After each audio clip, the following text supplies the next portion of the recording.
Malawi Today.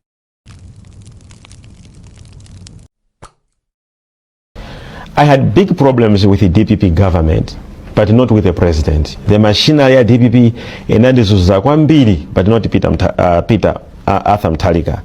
Peter Arthur Mutharika anandipasa diplomatic passport. Kukulandirani kwina kulikonse kumene muli pa Malawi lero. Nkhani imene anthu yawazizimusa kwambiri ndiyo kukhuzana ndi Prophet Shepherd Bushiri. Monga mukuziwa kunena kuti mkulu amene wakhala akudandaula kuti chipani cha DPP chakhala chikumuzunza kwa nthawi yayitali.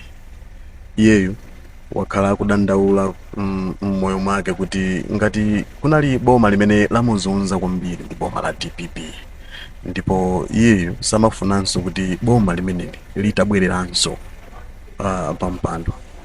Ndipo chinthu chimene chakhala choziziswa kwambiri ndi chimene anayankhula dzulo pa exclusive interview imene anali nayo pa Times Television ndi Leah Malekano. Pamenepa analongosola kunena kuti mu nthawi imene anali ku South Africa, nthawi imene amakumana ndi mavuto osiyanasiyana, Prophet Shepherd Bushiri anadandaulirako boma la ku Malawi kuno la nthawi imene limene ali boma la DPP. Ndipo President Arthur Peter Mutharika atamva za nkhani kuti Bushiri akuzunzika, anamuyitana ndi kumuwuza kuti iwe ndikupasa diplomatic passport imene uzikhala ukuyenda mwaufulu. Ndipo zimene zitu Bushiri amayankhula ndi mtima wake wonse kuchokera pansi pa mtima kuti akuthokoza kwambiri Professor Arthur Peter Mutharika kuti anamuchitira zinthu zabwino. Nde amanena kuti ngakhale boma la DPP linkamuzunza koma sikuti sankagwirizana ndi mtsogoleri wa nthawi imeneyo, kuti iye ubale wake ndi Professor Arthur Peter Mutharika unali ubale wabwino kwambiri.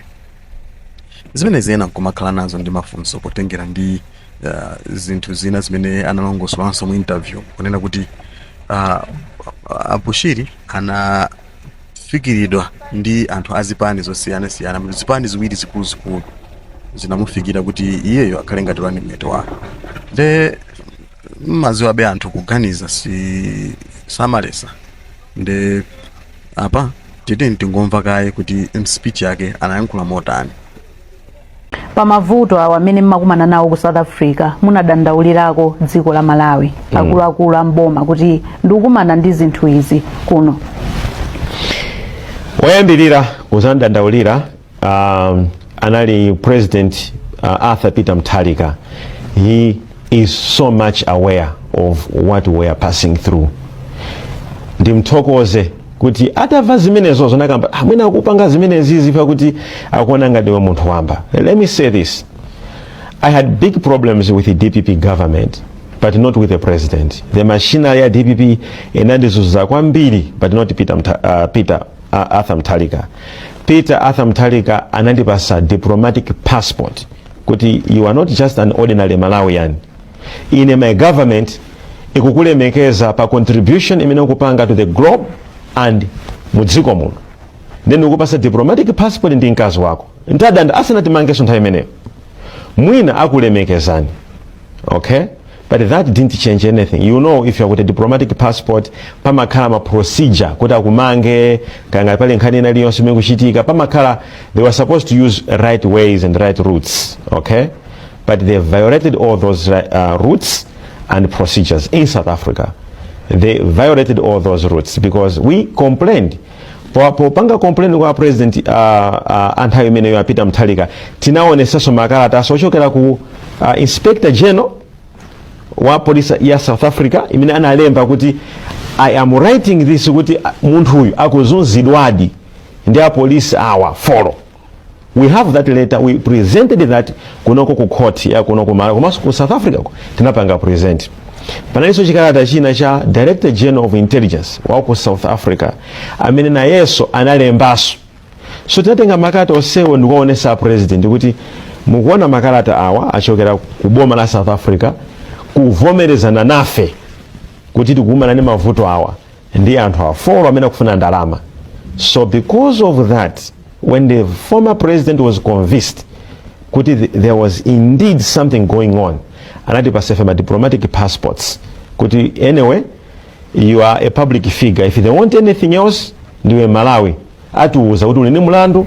Kumeneko ndikuyankhula kwa Prophet Shepard Bushiri pa nkhani yokhuzana ndi ubale wake ndi Professor Arthur Peter Mutharika, komanso kumuthokoza pa zinthu zimene iyeyo anamuchitira makamaka mu nthawi imene boma la South Africa limamuzunza. Nde kwa anthu amene simunayionere mwina program imeneyi akandika chidutswa kena kamene kali kofunikira kwambiri mu interview imene anali nayo a Shepard Bushiri. Nde kufikiranso nthawi ina ndingoti mwakoma nonse zikomo. The machinery ya DPP inandizunza kwambiri, but not Arthur Mutharika. Peter Arthur Mutharika anandipasa diplomatic passport kuti you are not just an ordinary Malawian. In my government ikukulemekeza pa contribution imene ukupanga to the globe and mudziko muno. Then ukupasa diplomatic passport ndi mkazi wako. Ntadanda asanati mangeso nthawi imeneyo. Mwina akulemekezani. Okay? But that didn't change anything. You know, if you have got a diplomatic passport, pamakhala ma procedure kuti akumange kanga pale nkhani ina liyonse imene kuchitika pamakhala, they were supposed to use right ways and right routes. Okay? But they violated all those routes and procedures in South Africa. They violated all those routes because we complained.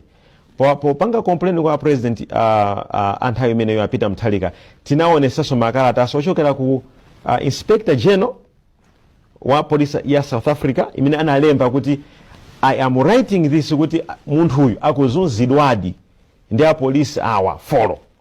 We have that letter, we presented that kunoko ku court ya kunoko mara komanso ku South Africa tinapanga present. Panaliso chikalata china cha Director General of Intelligence wa ku South Africa amene na yeso analembaso. So tinatenga makalata onsewo ndikuonesa president kuti mukuona makalata awa achokera kuboma la South Africa kuvomerezana nafe kuti tikumana ndi mavuto awa ndi anthu afolo amene akufuna ndalama.